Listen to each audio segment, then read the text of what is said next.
Welcome to the Independent Producers Organization program.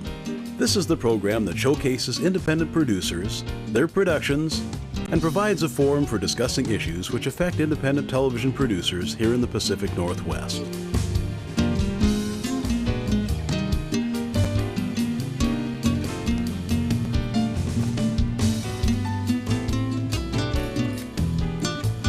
You opening?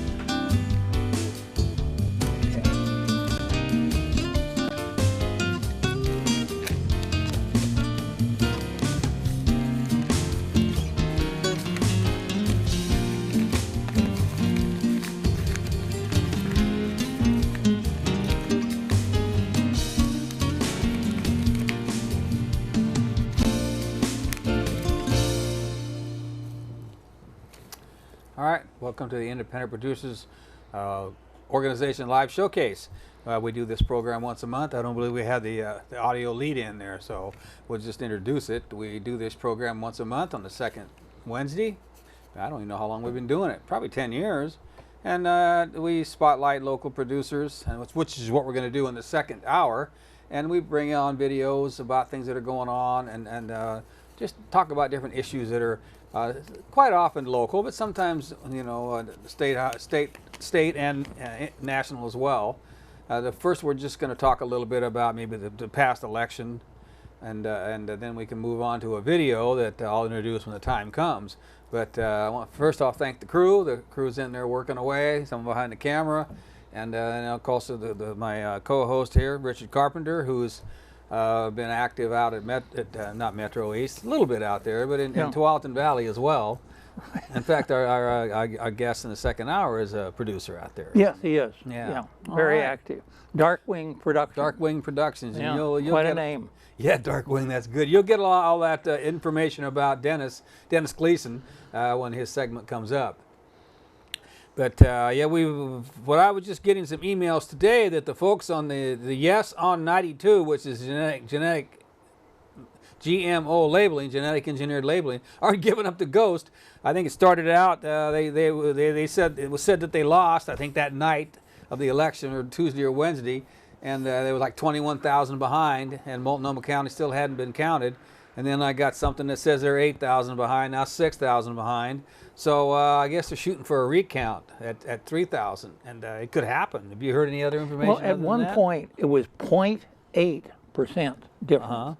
0.8%. Well, you know, the 0.8%. We don't have many elections that go that way. No, well, not with such a large, we got a large constituency voting, but I think that 21,000 at 2%, and so, 10,000 would be 1%. So yeah, you can start getting down towards 6 or 8,000. You're getting down to less than 1%. Mm-hmm. So I'd like to see them do the election again. It was already the most expensive, maybe not the most expensive election, but the most expensive election going around all around a measure. Right, 26 million. Yeah, and you know how much of that came from the from Monsanto and Pepsi and all the ones that are lying through their teeth about this, and they actually had the gall on one of their advertisements to say that the Yes campaign was giving out misinformation when everything they said was misinformation. It seemed like it was that way. Mm-hmm. Maybe both sides were right. Both sides were taking the same.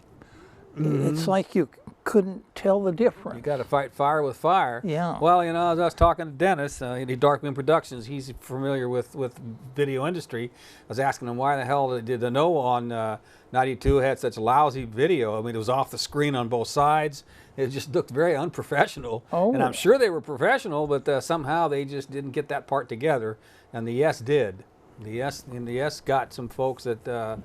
I don't know where the breakup was, but it sure looked bad that they couldn't get their sizing right.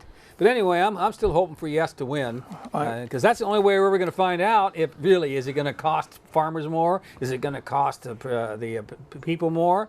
Well, we don't know. Apparently, it isn't costing anybody anything more in Europe and other countries, which is what they claim. And there may be some initial costs, but it's ridiculous to think that it's going to cost a whole lot more in my mind. And that's generally what measures lose on was they whatever the no side always claims it's going to cost money, whether it was clear cutting or You know, the same thing with this particular measure. So, and everything else. Well, legalization is now on hemp, well, it'd be hemp and cannabis, because there is that distinction, although you don't hear that often. Right.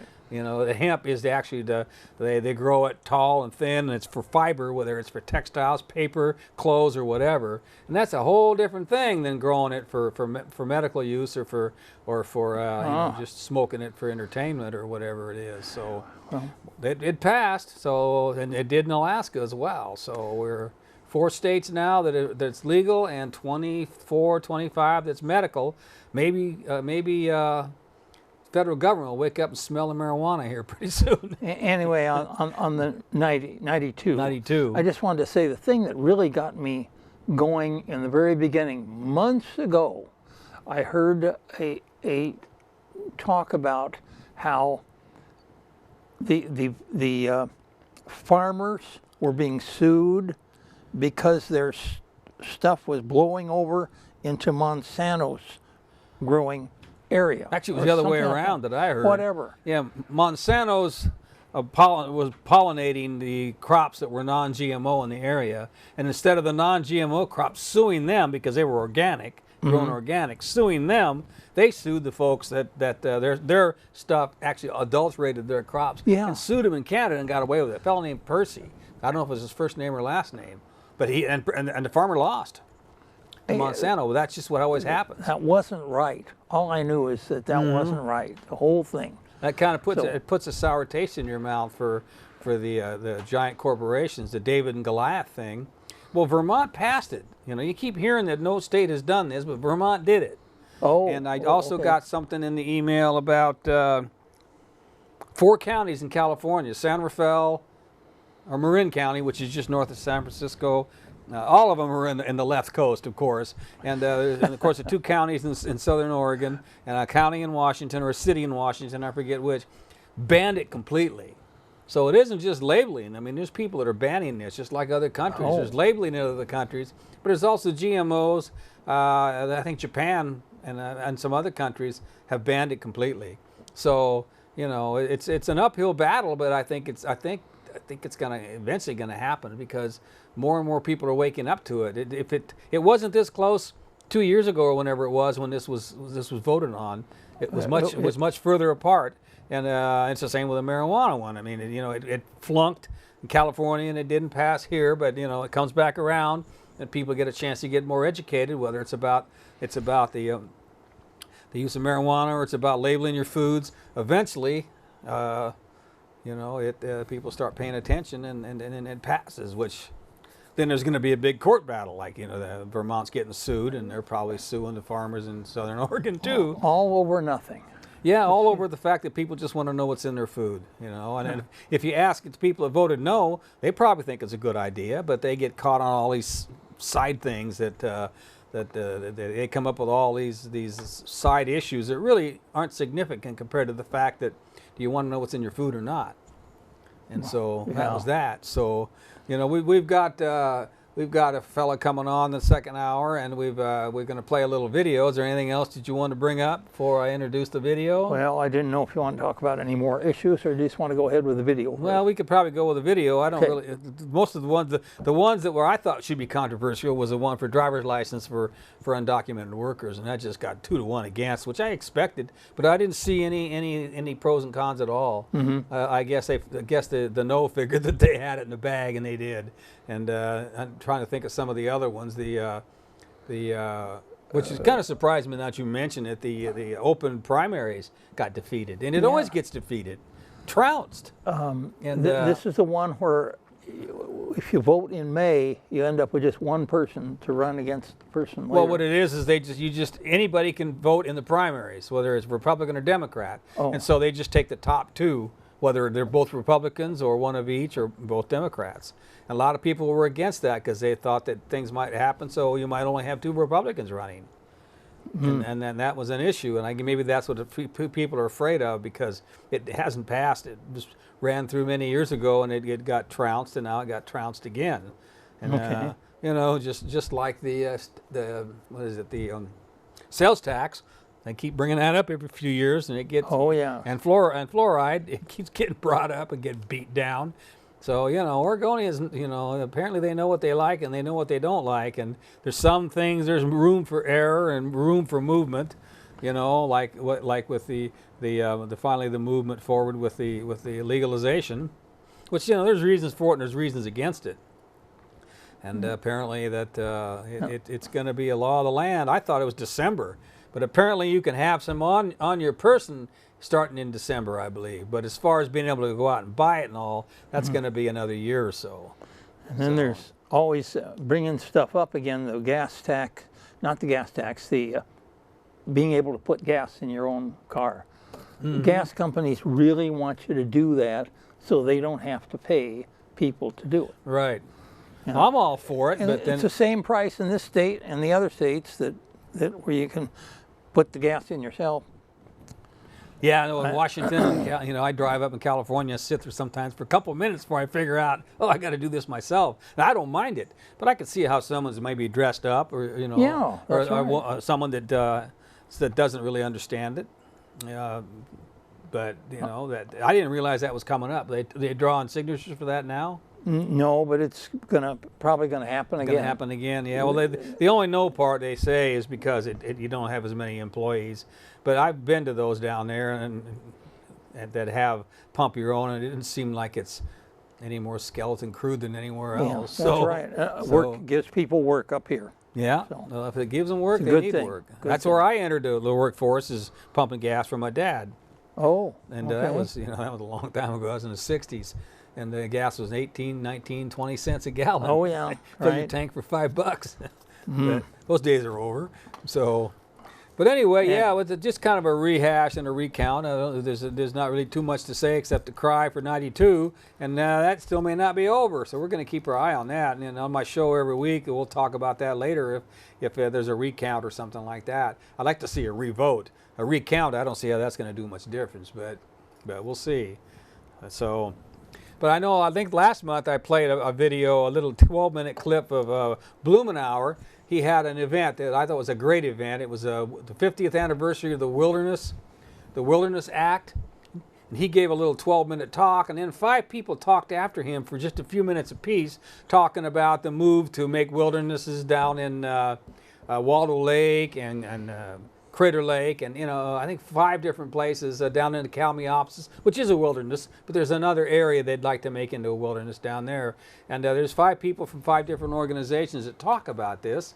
And there's more to the program than that. You might catch the whole thing on the Bark for Mount Hood program that's playing out in Metro East. You can go to their website, maybe metroeast.org, and find out when that plays. And I'll turn it in here too as well. But I think we'll play about the 30-minute clip of the folks, if we can get it right, because it's starting partway into the DVD. And we'll just go ahead and listen to what these folks have to say and make their plea for enlarging our area of wilderness in Oregon. Okay. Giving Oregonians a chance to talk. Good afternoon. Thank you, Congressman Blumenauer, for holding this forum and for giving Oregonians a chance to talk to you about wilderness.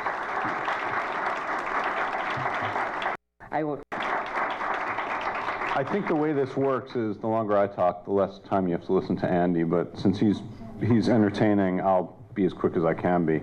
I've been asked to review briefly why wilderness. And for this, there's no better way to answer than to channel the late Wallace Stegner, who wrote the following before the Wilderness Act became law. He said, quote, "Something will have gone out of us as a people if we ever let the remaining wilderness be destroyed. If we permit the last virgin forest to be turned into comic books and plastic cigarette cases," which I don't think we have anymore. "If we drive the few remaining members of the wild species into zoos or to extinction.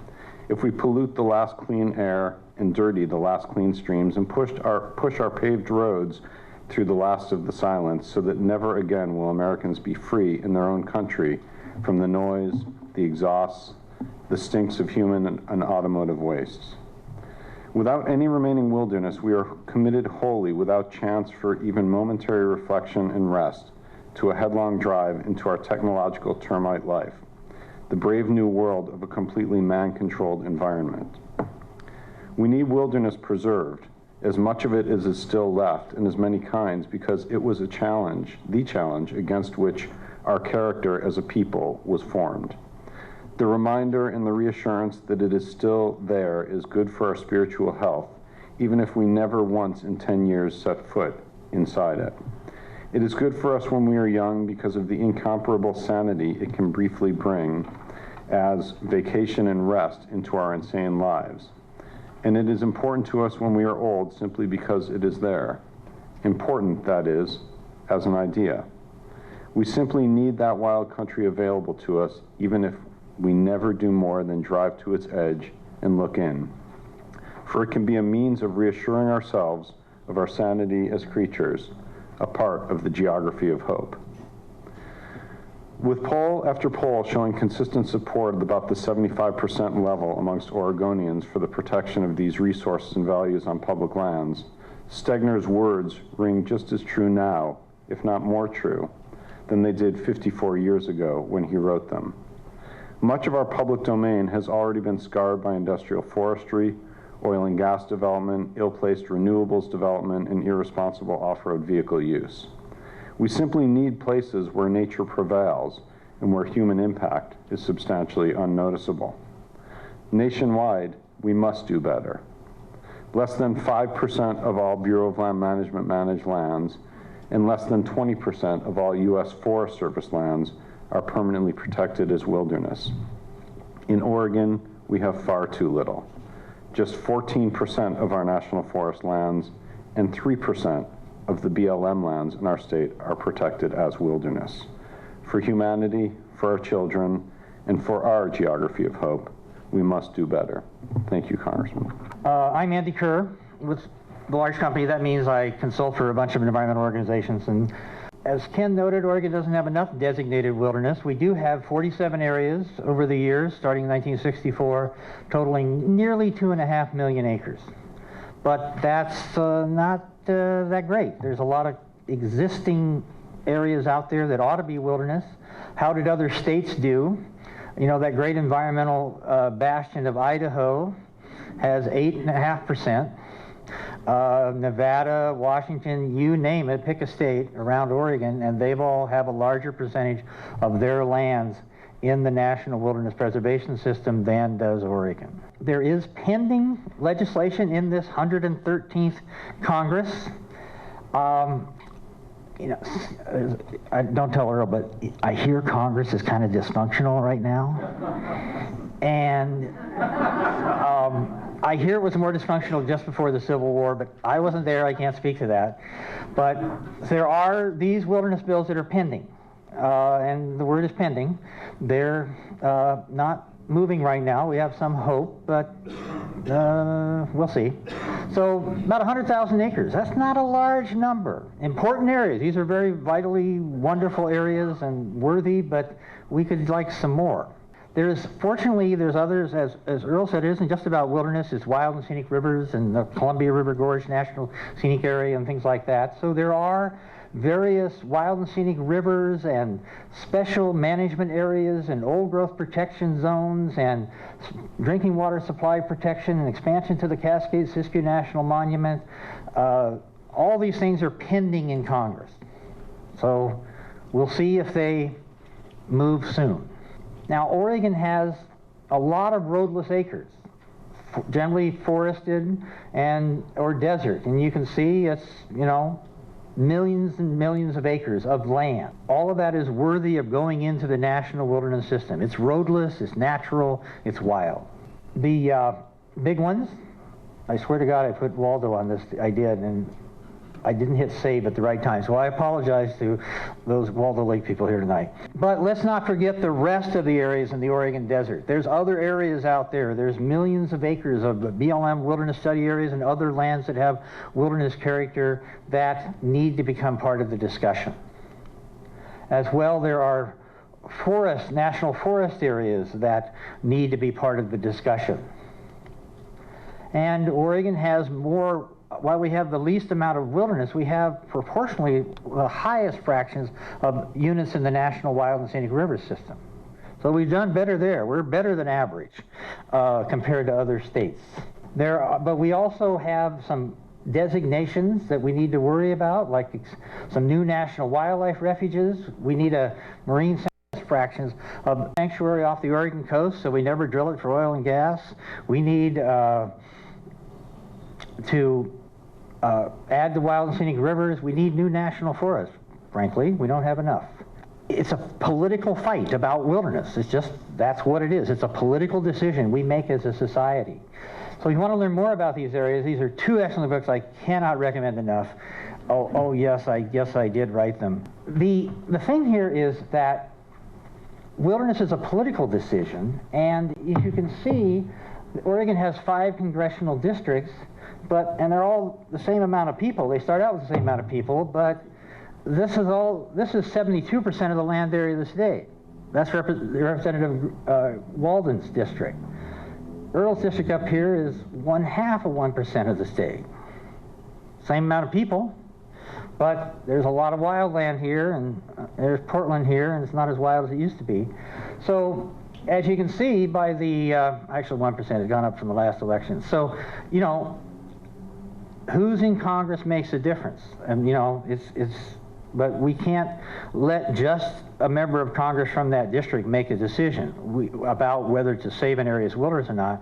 We need to make it a statewide issue. And I want to thank Congressman Blumenauer for helping advance that. And, you know, this is the official state highway map of Oregon, and these darker green areas are national forest wilderness areas that have been designated over the decades. There's the Eagle Cap Wilderness, there's Hell's Canyon, there's the places that were epic battles about. Now they show up on the map and you think, oh, that's nice, there's a wilderness area there. It wasn't controversial, of course. Well, it was. One of those areas I want to draw your attention to, this is Steens Mountain here, and this is a close-up of it. And so, you know, one of the things about wilderness is it's safe when it's safely placed on the map. When it shows up on the highway map of Oregon, it's safe. You know, it's had an act of Congress. And so this is Steens Mountain, and it was controversial. Bill Clinton's Secretary of Interior, Bruce Babbitt, threatened to make it a national monument. Threatened is a term he used as it was treated in Harney County. But the delegation came together, and in that case, there was a bill introduced by Representative Walden and this congressman from Portland. Oh, he's still here. This guy here, you know, signed up and went in with Congressman Walden, and I assure you that bill was a lot better than it would have been had Congressman Walden been the sole sponsor of it. It's just a better bill, and it got a little better in the process along the way. So thank you, Earl, for that controversy is so long ago. It was 2000, but it was a fight worth having, and now we just celebrated success. So thank you. Thanks again to Congressman Blumenauer for having us here today. It's a tremendous opportunity to clearly reflect on the last 50 years of wilderness in the state of Oregon, but I would say even beyond 25 years, reflect on the next 50 years of wilderness and where we need to be. Let me ask a quick question to the group. Who here knows how much of the state of Oregon is desert? Anyone? 50%. So I only have 5 minutes to cover a whole lot of country, but I'm going to focus on one area in particular, Owyhee. I am Brent Fenty with the Oregon Natural Desert Association. Thank you. So in that 50% of the state, and I feel like we are making progress, that I can ask the question, how much of Oregon is desert, and not, does Oregon have any desert? I think most people would have known the answer to that question. Everything here in yellow is desert. Anything that has color in it means it has some form of permanent protection. In Oregon's high desert, which covers half the state, we have less than 1/3 of 1% of that land mass that's currently been protected as wilderness. Simply put, you know, all the numbers Andy cited is in terms of a wilderness deficit. We are not going to address that wilderness deficit if we do not protect the lands that deserve wilderness protection in Oregon's high desert. There's a whole list I could talk about today. I'm only going to talk about one, and that's the Owyhee Canyon lands. The Owyhee Canyon lands, I've had the good fortune as a native Oregonian to step foot in almost every wilderness area in this state. But as Oregon Natural Desert Association's executive director, I spend a whole lot of time in Oregon's high desert, and that means I spend a whole lot of time in areas that don't have any permanent protection today. They're in a state of limbo called a wilderness study area. And that's 3 million acres of our high desert is currently in this limbo status as a wilderness study area. A vast majority of that land is actually within this area, the Oahe Canyonlands in the far southeast corner of Oregon. This area alone is as large as Yellowstone National Park. It's the largest unprotected roadless area in, not Oregon, in the lower 48. It's a huge area. The images I think I can show you speak for themselves. I've had the opportunity to raft and hike dozens and dozens of times throughout this area. This is the main stem Oahe. It's not easy to get to, and it's not an area that even most Oregonians have ever heard of. It's resisted development for hundreds of years, and that's because it is a hard area to get to. The origin of the name, the Oahe, is actually a mispronunciation of Hawaii. The canyon is named after some trappers who were with Peter Skeen Ogden. They were lost in the Oahe Canyonlands, and they were never found, and that's where the area got its name from. It's clearly an amazing area in terms of recreation, kind of rafting, hiking, as well as just an area for discovery. When you look at the Wilderness Act and the idea that you set aside areas for solitude, areas that will be wild for future generations, this is the kind of area that the founders of the Wilderness Act were alluding to. It's one of the few places left where you can go and your cell phone is useless. It's a paperweight. That's it. It's also not only important to us for those recreation opportunities, but also for wildlife. It's the largest, it's home to the largest herd of California bighorn sheep in the country. It's also home to some of the last and best habitat for greater sage grouse, a species that's threatened with extinction right now. There was a report just published about a week ago that said in about 15 years, the Oahe Canyonlands will be one of 3 areas left in our country where you can still see the Milky Way. It's also, as a fun little tidbit fact, it's a toss-up between one other area, but it's also potentially the area that's furthest away from a McDonald's, and I would imagine that means a Walmart as well. The Oahe has resisted development for years, but it can't continue to resist development on its own. There is increasing use from ATVs, particularly coming across the border from Idaho, and the area is consistently being cut up by ATV use. Also, there's an increasing amount of oil and gas and mineral mining development proposed in the area. This is precisely the type of area that requires congressional action if we want to leave it as it is for future generations.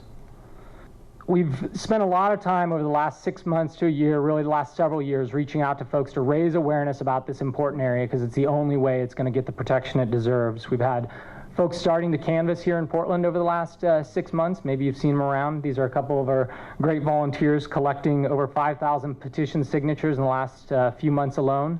I believe that the future of this area says a lot about us as Oregonians.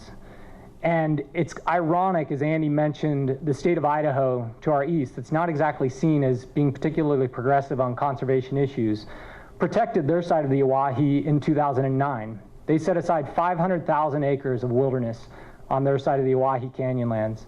Senator Reed and Heller in Nevada have actually drafted legislation in the state of Nevada protecting their side of the Oahe as well.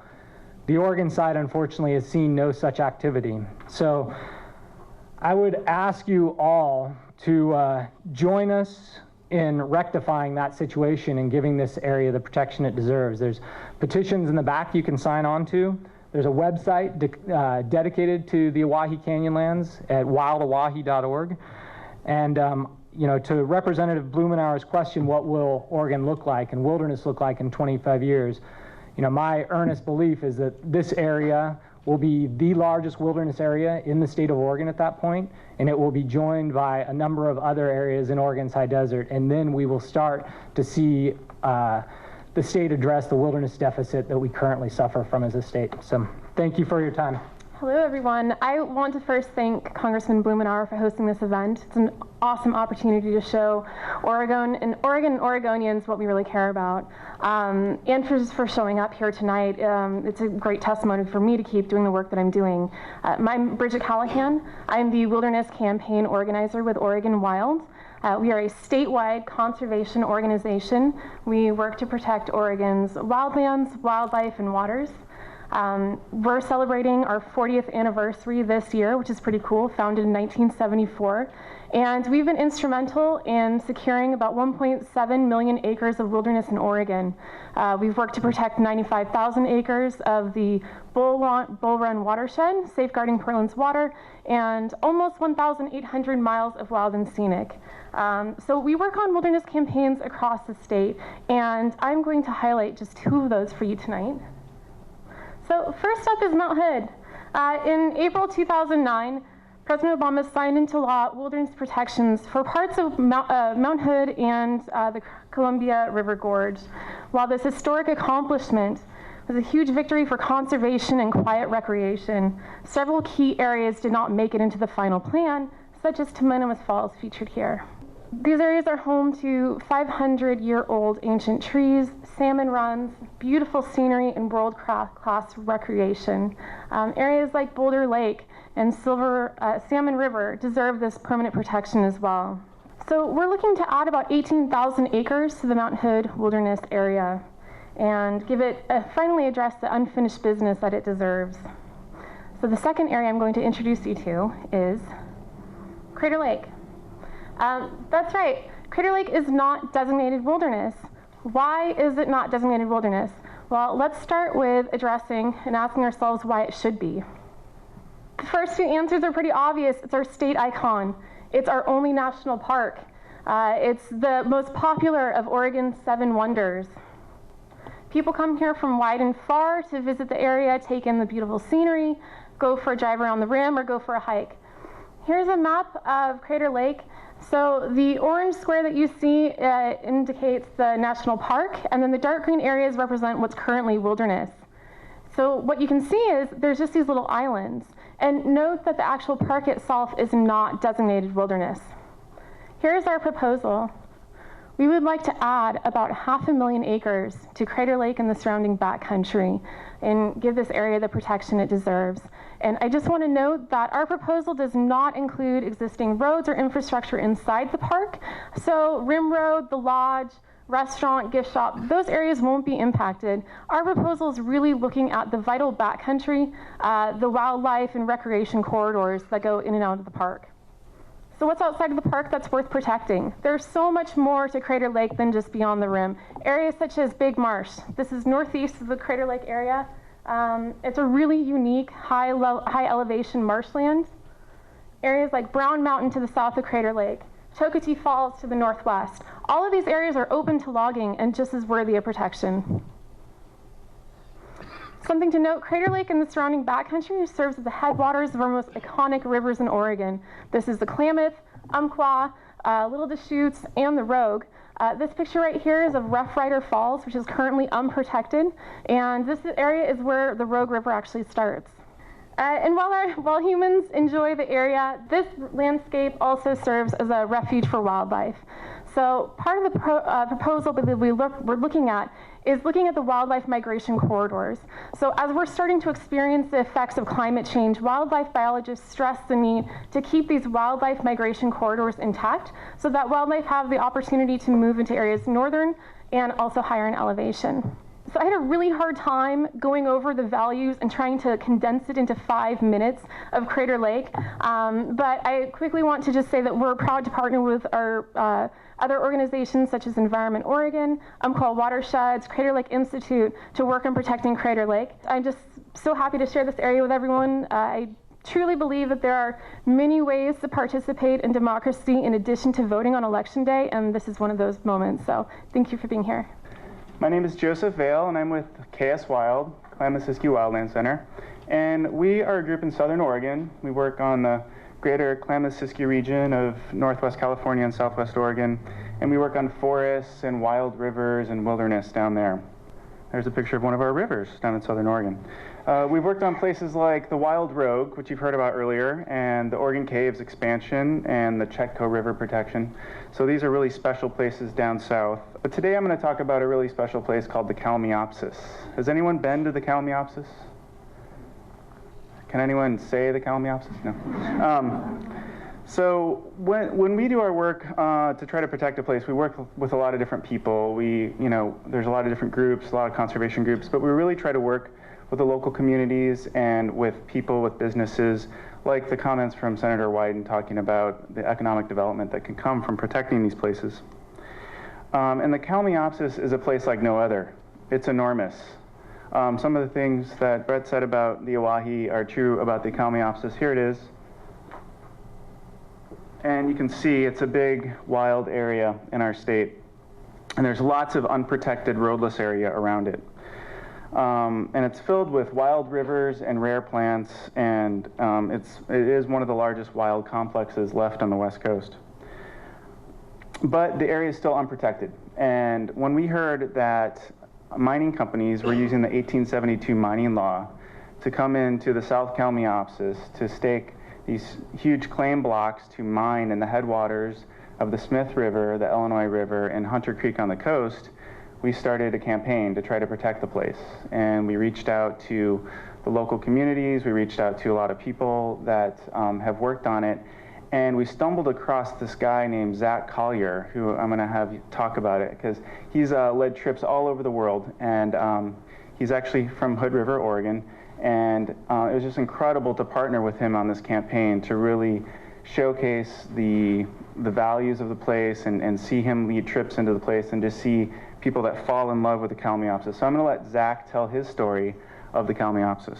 So I'm excited to share with you guys this place I've fallen in love with and I keep coming back to. And thank you, Congressman, for letting me to tell everybody about it and show you a little bit about this place.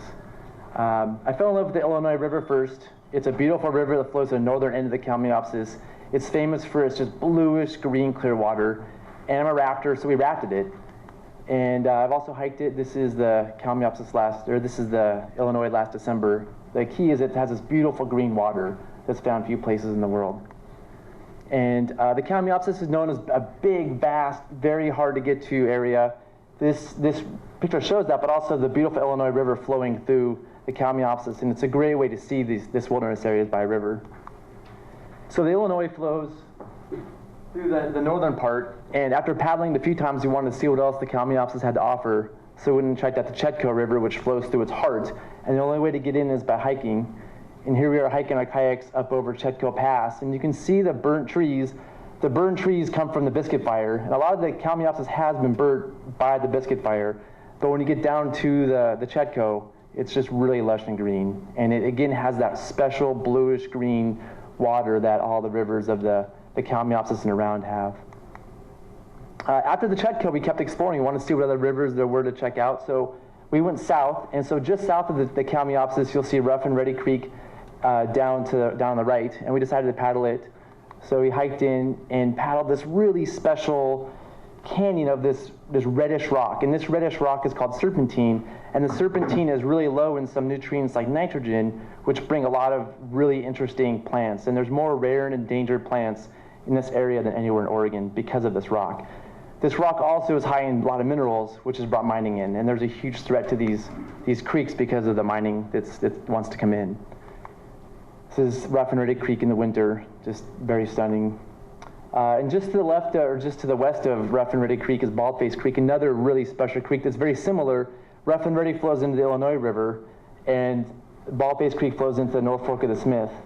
And it's a really very beautiful area worth visiting. Here I am. The only way to get down this creek is to either paddle it or hike down it.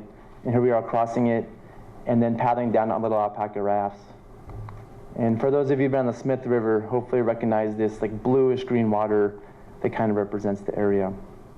So it's a place I love. I do travel around the world and see a lot of special rivers. And I have to say, there's nowhere in the world that has such a concentration of amazingly beautiful, clear waters. It's uniquely special.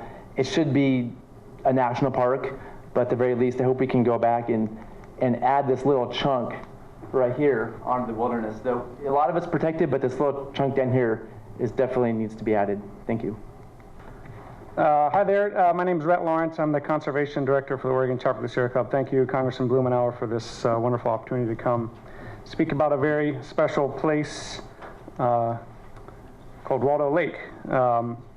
It's, for those of you who don't know, it's this gorgeous gem up in the Central Oregon Cascades, just southeast of Eugene, kind of down near Oak Ridge, Oregon. Second largest natural lake in Oregon, one of the purest bodies of water in the entire world, second only to Crater Lake and Lake Baikal in Russia. Surrounded by mostly old-growth forest, home to a number of endangered species, including spotted owls, Pacific fisher, maybe even wolverines, we hear. And just some beautiful pictures here of Waldo Lake. And in 1964, the Waldo Lake Wilderness was created, and I believe Andy Kerr in the back had a hand in that, so thank you, Andy. And so right now, Waldo Lake is protected basically on three sides, or surrounded basically on three sides by wilderness. So about 56,000 acres on the north, west, and south sides of the lake.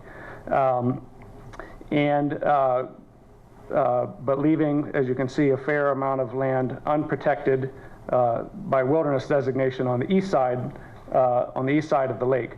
Gas motors were banned on the lake by the State Marine Board in 2010, and then again in 2013 by the Oregon State Legislature. So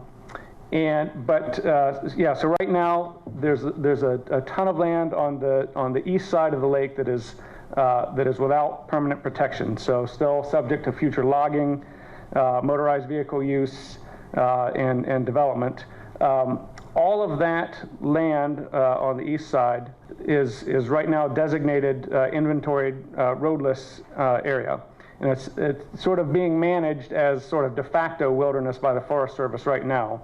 But that's an administrative decision, and so it is not permanent protection. So what we would like to do at the Oregon Chapter of the Sierra Club is to designate add some areas to the wilderness, to the existing wilderness. As you can see, the dark green here would be wilderness additions to contiguous wilderness, and then and that would be about 16,000 acres, and it does not remove any existing non-motorized recreational access.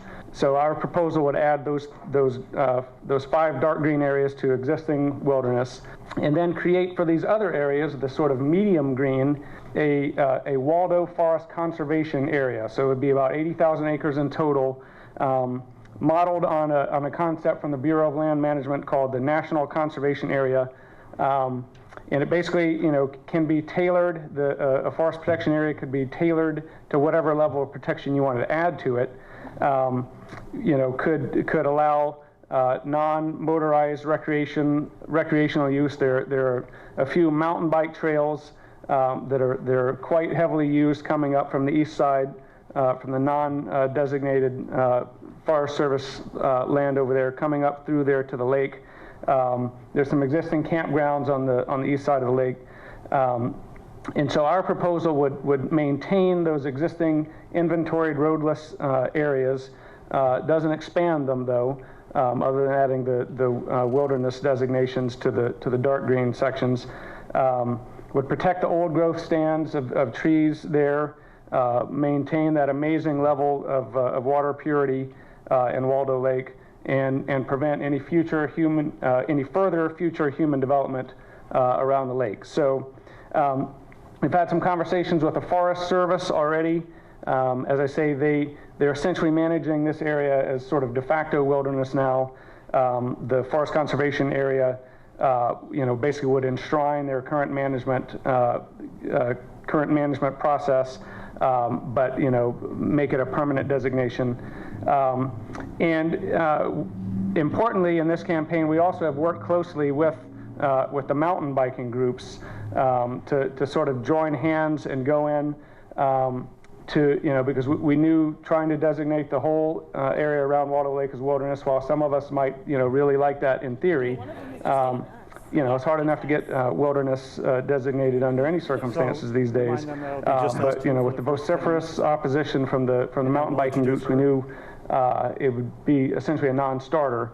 But so what we have come to now is that the mountain biking groups are wholeheartedly in support of this proposal and have endorsed the forest conservation area concept, you know, and you know, would allow them to continue using their existing trails, no further trails to mountain bike use, but not closing any of the existing ones down. So right now it's sort of a campaign that's in its little bit of its infancy. We've just started having conversations with members of Congress. Senator Merkley's office have talked to Congressman Blumenauer some. Congressman DeFazio actually is down there getting a tour of our proposed area today. So we are hopeful that moving forward we can work to help keep Waldo wild. So thanks for having me. One thing I missed is, what is the definition of a wilderness? There are all these. Welcome to the Independent Producers Organization program. This is the program that showcases independent producers, their productions, and provides a forum for discussing issues which affect independent television producers here in the Pacific Northwest.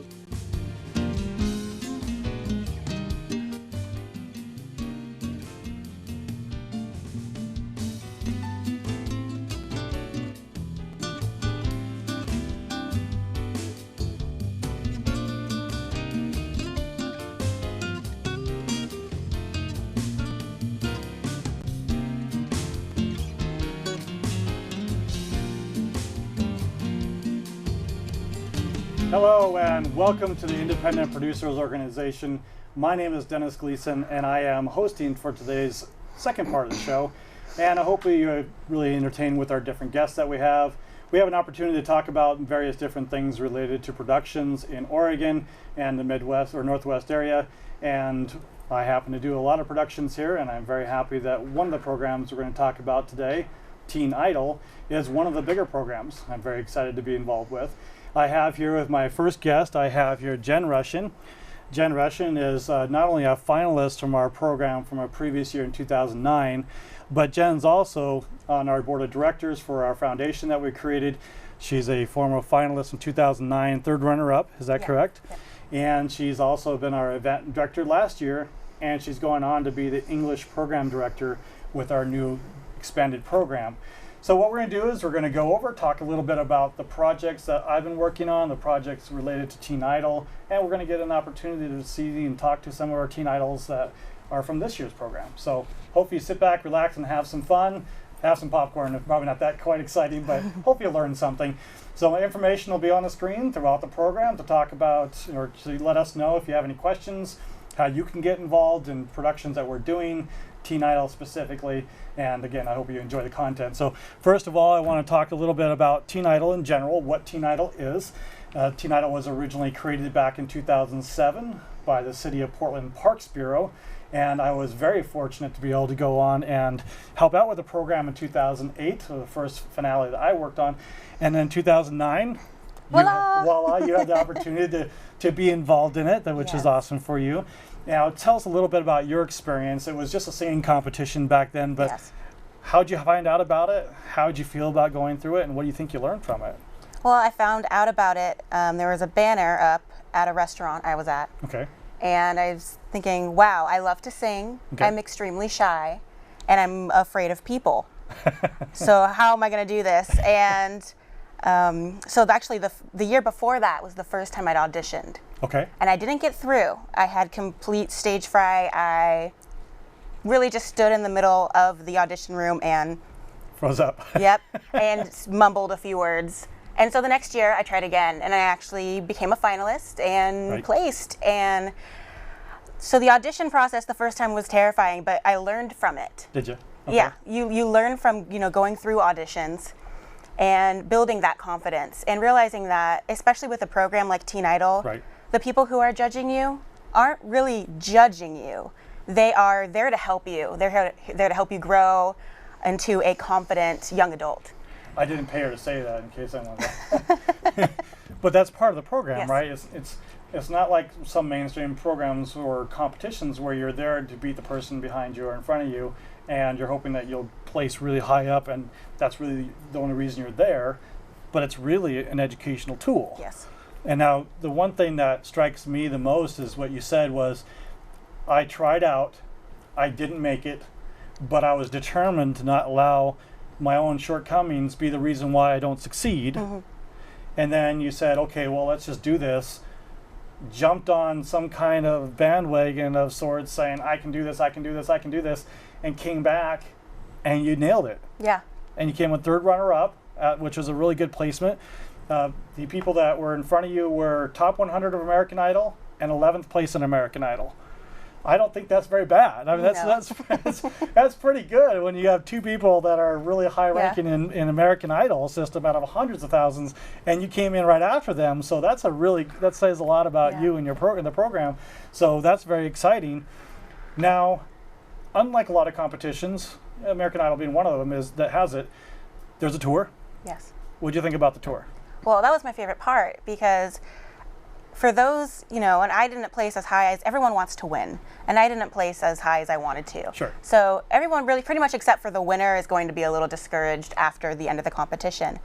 But that's when the tour starts, and that's when the real fun and I think the real learning starts, because you are in front of a real audience, and they're safe audiences. It's not like no one's going to throw tomatoes at you. No one's going to yell boo. They're safe audiences, but they're real. Right. And you get to realize, well, what can I do to get the crowd to feel what I'm singing? And by the end of the tour, I learned so much. It was crazy. So now, in addition to been like 70, 80 people have gone through the program, and now you're stepping up to go beyond that. You decided to come back when I invited you to be a judge. And so how does that make you feel that, one, we invited you to do it, and how did you feel about doing the actual judging? Well, the judging is my favorite part to this day, with all the added things I've added onto my position here. 600 different things on a resume. That's when you really actually get to be one-on-one and give advice to the teens that are auditioning. And the best part is when they're finished singing, and some of them are extremely confident. They have a lot of practice, but then some are really shy, and you get to tell them, I'm not here to ridicule you, which is, I think, what a lot of these singing shows do sometimes. Right. And I'm here to help you grow, and I'm here to help you, hone your artistry. Right. So it's just having that time to really help someone, just, even a teen or anyone, even the judge next to you, being able to share judging tips. It's just being in that kind of educational, supportive environment. Now, you tried out for a competition, was it The Voice? Yes. And did you make it through on that?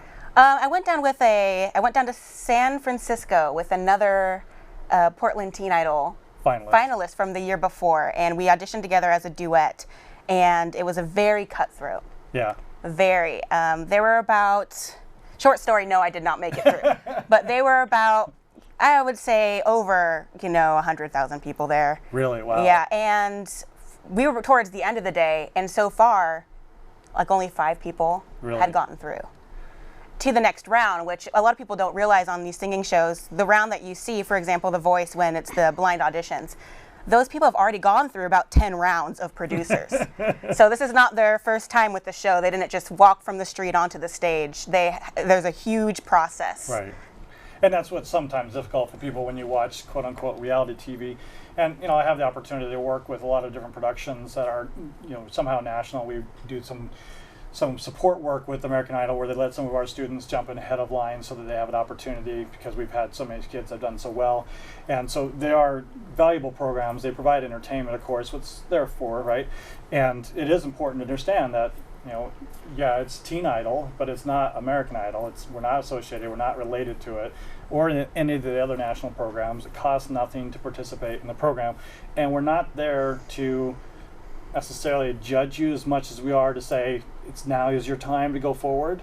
or now is your time to go back to the drawing board and work on it. It's no different than if you try out for a job. It's no different than if you try out for a swim team or any other type of sports or activity. You either are ready or you're not for the activity. And the hardest part of my job is like saying no. And I'm assuming as the judge, that's got to be the hardest part too. You have these kids that come in, they're so hopeful and wide-eyed, and some people, you know, we had a student this year that we're not going to say too many details because we have a surprise for this individual coming for this coming season if he's willing to come back without us telling him too much. But we have people that are donating time, money, energy, instruments, and helping students that didn't even make it through first or second rounds, not because they were great, but because they had heart and because they need it for their personal development. And it's nice to hear that, you know, yeah, you work with me and you're part of the board and you do all these different things for us, but at the end of the day, you're here because of your desire to participate, right? Yes. You're here for knowing that your effort, even if it's only a little bit, even if it's to say, I'm sorry, it's not your time, it's still an opportunity for teaching a student that may not ever have had an opportunity, you know? And there's kids that come up that had no experience whatsoever, like our 2011 winner. She didn't, you know, she had no singing lessons or anything beforehand. She ended up winning. And then you had people that come in that have had spent thousands of dollars on learning how to sing with voice teachers and everything that never even make it to the finals. So it all comes down to performance after performance and what you learn. Yeah. Now, we've conned you into helping us this year. You went from just judging last year, helping us get kids into the focus, where Carissa Gobble was our director last year, and you're helping us with different auditions. Now this year you come in, and not only you're helping judge, but you're actually the event director.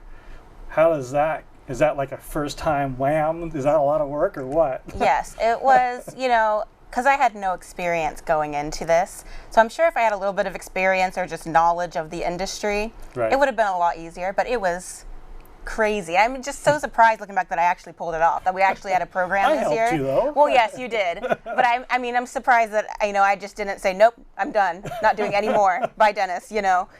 So. Well, it's hard work, It right? is. It is hard. It's not supposed to be something where everyone can do it, right? It's not, you know, if you look at your day job, whatever you do for a living, if you say, can someone else with 10 minutes of training do your job? If the answer is yes, maybe it's not a very complicated job, but maybe it's not desirable. Who knows? Hard to say what you do.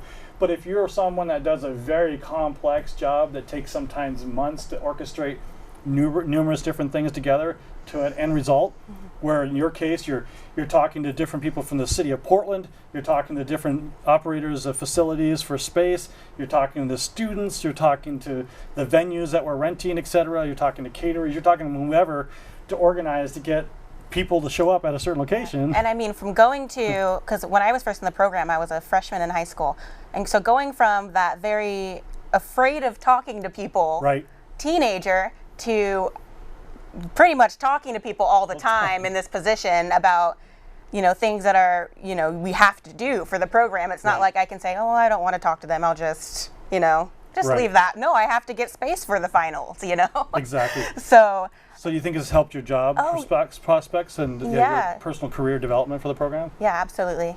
And that's what we're trying to do, right, with the kids. Yes. One of the things that we do is that, we have a competition. We have to cut people. That's just what happens. But we are trying very hard to provide an educational base with that. Ums and ahs. I hope I don't say many of them throughout this program.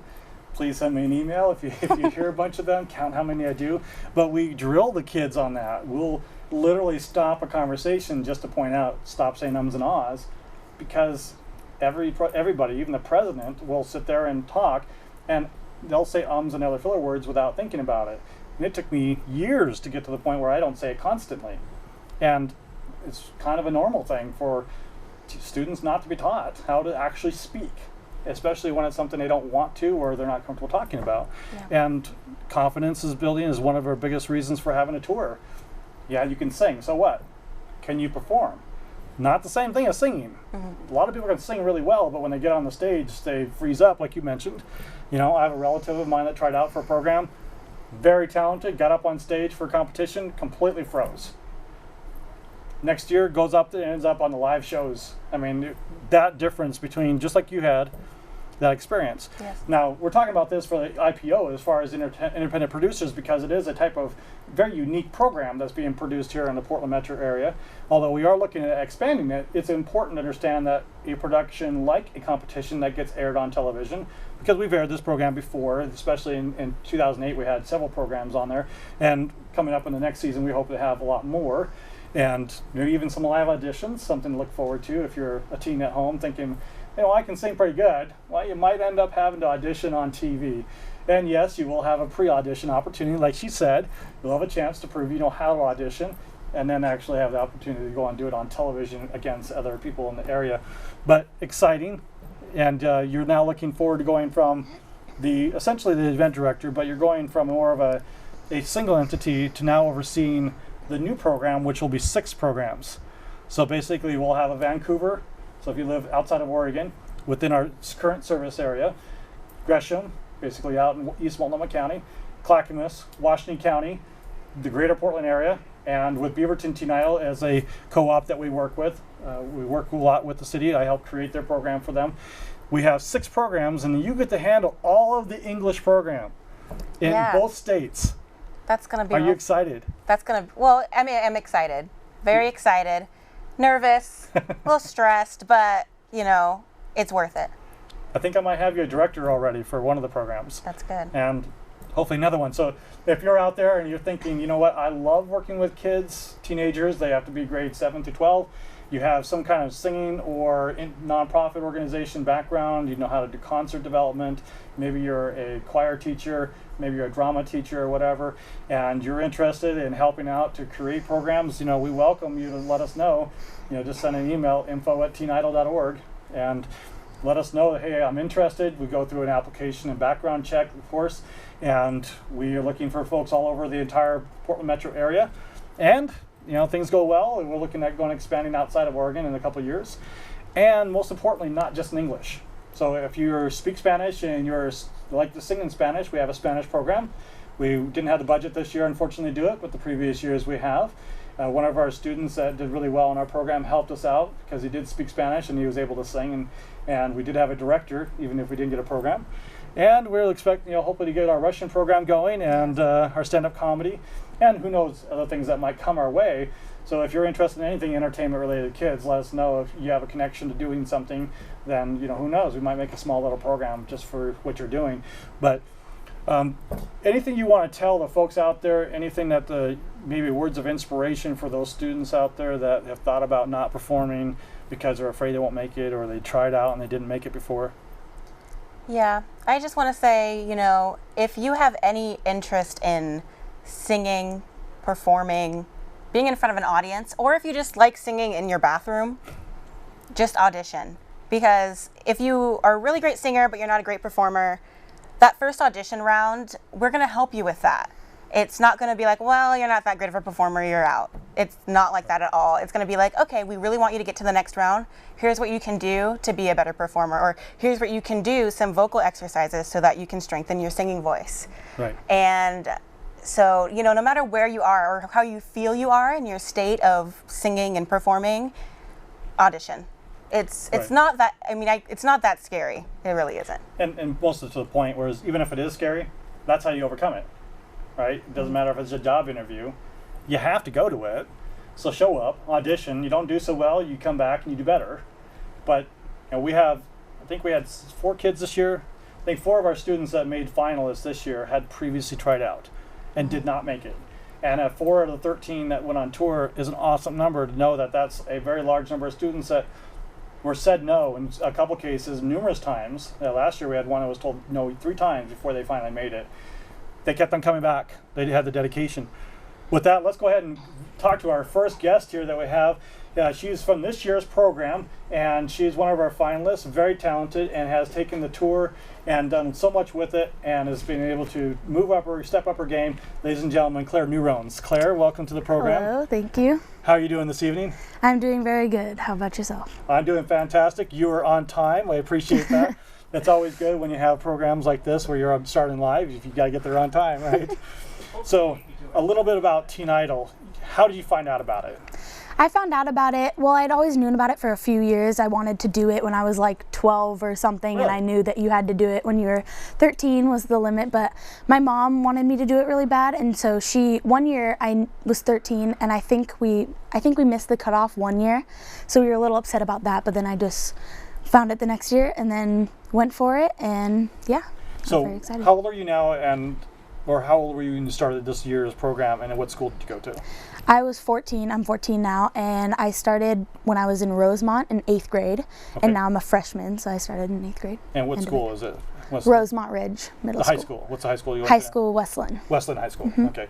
And who did you find out about it? Was it just something that was posted, or was it a friend from school, or was it someone that had made it through before? We had known, like, I think 2 people or 3 people that had auditioned for it and like went through the semifinals, I think, but didn't make it to the finals. So we had known about them for a while, and then one of my friends was in the finals last year. So Olivia Klugman. Klugman, okay. Yeah, so she went to the finals, and we went and saw her, and I went with one of my friends, so I saw kind of the finale of it. Sure. And so I thought it was really cool, and I thought that the judges' criticism was really just like unlike anything I'd seen, because, you know, like school talent shows, they're just more nice about it. Sure. I mean, they were nice too, obviously, but they give you more constructive criticism so that you can work on it more. That's what I really liked, although I mean, you might be like, oh, that's harsh, but it's just like, no, it's okay. It helps, you know, if you think about it like that. So last year's program, if you're watching it, so that was when we had Michael Allen Harrison, which was our judge that helps out every year for us.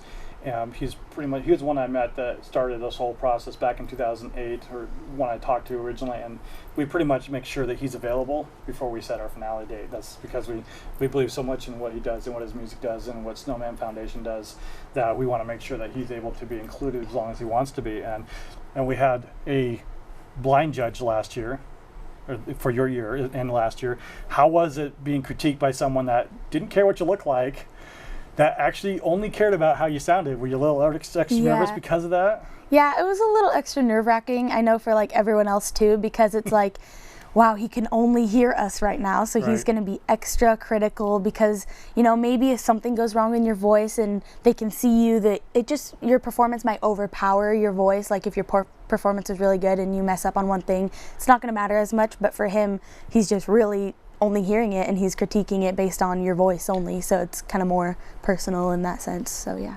Awesome, and that's part of the reason we do that. And Mac Potts, he's the gentleman that was blind that was providing that support, and he performs all over the place. He plays almost every instrument in the world. He beatboxes like my son does, and he's very talented. And he came up there, he played on stage with you guys. That was amazing. That was so cool. And had a lot of fun with you last year. He did a somewhat similar thing when Amy Roloff and Natasha Newswander was out there as our co-judges for last year, as well as Michael and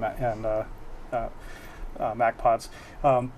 When you started down the journey of the competition, you went from an audition in a schoolroom to the first round competition. How did the first round competition fare based on what you're thinking it was going to be? Did you think it was overly scary, or is under scary, or is it just more blah? I guess, I don't know. Going into it, I didn't really know what to expect. I'd never really done anything like Portland Teen Idol. It was like, I've always been performing at like competitions and stuff since I was like 8 years old. But this was just like a lot different, and so I was really excited, and I didn't know what to expect. But I think it made it a lot less scary, just the people in it, because the people were just so like cool and nice, and like, I don't know, we just really got along and meshed really well together. So we helped each other get less nervous, and we'd practice, we'd give each other feedback, we'd sing duets together, we'd all be singing in there. So you're really not really thinking about it, and then you're like, oh, it's time to go on, and it was pretty laid back, and I really liked it. It was really cool. And then the next round, the semifinals, and that one was a little different, right? We try to move everything along, try to make the process going from the original auditions, the very simple, easiest, come to whatever audition you want to. You can just pretty much do whatever you want to make it, just get people in the door. Do you have talent? Do it. And then we go to the first round where you have to start making very specifics. You have to sing for a specific time period. You have to do it in a specific order. You have to be on time. You have to be there with your colleagues and listen to instructions. And then going to the semifinals, where we had the opportunity to really have everyone understand the power of relationships. I'm assuming you got to make a lot of friends in the semifinal round. And then you got up there and actually had to sing with music backtracks, something you hadn't done in the previous rounds. How was that? I mean, had you ever done that before, and was it really nerve-wracking with the other students? Honestly, I think with the background, I liked it better than without the background. It was a lot less nerve-wracking because, I mean, that's what I've been used to. I'd never really sang at a competition before without background music. So with it helped me because, you know, you could hear your pitches better. You don't have any of those mistakes in your cues and timing and rhythm. And yeah, with all the other people, I don't know, it was a cool experience. So you had the students that end up being finalists with you. The semifinals where we determine who goes on tour, and then it's just a matter of now figuring out what the rank is. But there's 13 students that end up going forward, and of those students that did not make it, do you still talk to some of them? I mean, I talk to them on Facebook sometimes. I mean, I friended them and stuff like that.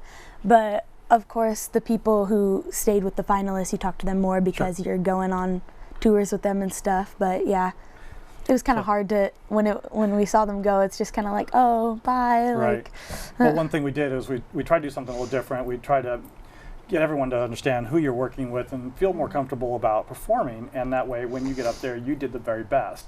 Usually if it's cold where you have a lot of people you don't know, you're not familiar with, not only are you nervous about singing, but now you're nervous about the people around you that you're competing against and have an opportunity to get to know each other. And one of the things I remember saying for the group was saying, look at whoever you're talking to, because somebody else in this room may not end up going through. And they should be supporting you, and you should be supporting them so that next year they come back, and so that you can go forward and be stronger than what you would have been. So the tour itself, you had opportunity to perform at different locations. How do you think that fared based on how you were expecting it to be, or did you have an expectation? I didn't really have an expectation because, like I said, everything was just so different. So I didn't really know like what kind of places we would be touring at. Right. And so it was just really cool. It was so awesome because, you know, it was really low key. You went to parks and stuff like that. So it took the nerves off, but at the same time helped you perform, you know? And so there were so many different locations. So I just got a lot of my nerves out. And by the end, I really found that like I could go anywhere at like with a day notice, like short notice, and perform from 1 to 3 songs because we had to fill time slots and stuff like that. And sometimes I would just go and I wouldn't know what song I was going to sing, but it came more naturally by the end. Sure. And you could pick any one of your 5 songs that you've sang in Portland Teen Idol and you were good to go. Right. So. And so one thing that I get comments about this a lot, especially toward the end of the season, where you're like in this month we got notice earlier this week that we have a performance on Friday up in Vancouver, and it's like, well, why do I get last minute notices of performances? Well, because that's part of the business. That really is intentional. Like this Friday, we sent their notice out recently, but I've known about this for 2 months. I knew we were going to perform for 2 months. The point was to get people to realize that in the entertainment industry, sometimes you are hours away from a performance that you did not know you were going to be performing at. And in order to really, truly, honestly have you be ready to be a performer is not only to understand the physical mechanics of singing, the ability to stand up on stage and maybe talk and vamp for a few minutes while someone fixes an audio problem, but also be able to stand in for somebody, to make something up, to do an extra song or cover for someone that can't make it because you're close to the venue and maybe you have to postpone something and help somebody else out. It really is designed to help. I mean, we can give things as much notice as we have sometimes, but it's not going to give everyone the opportunity to understand the necessity to be ready all the time. And Jen, you're probably one of the people that get that a lot from me because I've been pushing on you all year. Last minute, Jen, how about you sing something for us? Sometimes a cappella, just right off the cuff, I'll just say, hey Jen, sing something for us. But it's designed for doing the same thing. It's designed to not only have you have the opportunity to make sure you fully understand because I wasn't involved in your year, but also to make sure that other people that are watching understand that we're teaching that as well. And really setting an example for the folks out there that are looking at us and saying, what am I going to learn from this experience? Not just what kind of money am I going to get, what kind of exposure, who am I going to be able to meet, You may not meet anybody. You might not get very much exposure. Depends on how much you show up. I mean, the reality of it is we made a crew call for this, a live television show. A lot of people had obligations. They couldn't make it. Then there's other people that just decide not to do it. And those are the ones that are unfortunate they couldn't make it. They're not willing to be here today. Some of them they invited, they said, yes, I want to be there, but we just didn't have room for it. But we appreciate you coming out tonight. Wind's blowing like crazy. It's getting really cold now, and we appreciate you fighting here, getting here on time, and being ready for us. And is there anything that you would like to say to maybe the audience, something related to, say, if you're a student thinking about not trying out because they're afraid of it? Any advice you might have? Yeah, I would just say, definitely, like Jen said earlier, just try out whether you think you'll make it or not. It's just really a good experience, and even if you only make it one round or so, you're still going to learn something from the first audition. You learn every time you go to a Portland Teen Idol event. So I'd say just try out and see how it goes, and you will not regret it. So Claire, what do you want to do with these skills that you've learned? Like, do you want to perform as a career? Do you want to go into theater? Do you want to, you know, record albums? Is there something that you want to do with the skills that you've learned in Teen Idol? Yeah, I definitely want to do something with my skills. This isn't just, you know, something that I'm gonna forget about, and I don't know where it'll take me. Like, whatever comes up, I'm really open for a lot of things, but I do like musical theater. I like a lot of things, so maybe recording some, because my friend records a lot, and so there's studios that I know, so maybe anything that comes my way. And maybe we'll keep on asking you to come back and helping us with our program as time goes on. I'd be glad to. It'd be awesome. When you get old enough, we'll have to, you know, if you're interested in judging. We're trying not to have too many students judge other students just because the parents don't like it. And even if they're really good at it. I mean, there's some students that are 14, 15 that really know more about it than most adults do. And then there's other people that are adults that have been in the industry for 20 years that can't judge worth beans. See it all the time, right, for what we do. We hope that you enjoyed your program year. We hope that we still have some more activities going on. We'll have some more before next year's finale takes place, and hopefully we'll be interested and continue to perform. And feel free to spread it around and say hello to your friends and say, hey, try out. Definitely. And make sure to keep in mind it won't just be English. It will be Spanish and Russian and stand up, and we also have classes that we're going to try to make available for people, absolutely free for students to try out, even if they don't go into Teen Idol. So very cool. Anything else you'd like to say to your friends, family, or anything at home? Nope. Shout out to all my friends. That's all right. That's perfectly okay. Well, thank you very much, Claire. We appreciate it. Thank you. We'll go ahead and let you go now, and we'll get our next guest up here, and then Jenny and I will talk for a few minutes. So thank you very much. Thank you. So Jen, coming year, we have a big program that we're looking at creating. Yeah. And we're going to need a lot of funding for it. Yes. So what do you think about that? You scared about that? Is that bothering you that we're going to be doing so much? Well, no. No, she's not. I haven't thought about that yet. So, no, it has not been stressing me out yet. But that's a good point. we do need funding. We would love to have as many programs as we absolutely can have. It's just a matter of having people to run them. And we talked about that earlier. If you're interested in being a program director or helping out in any way, please email us. And it's also people to direct it, and also funding to support the program. Right. Yeah.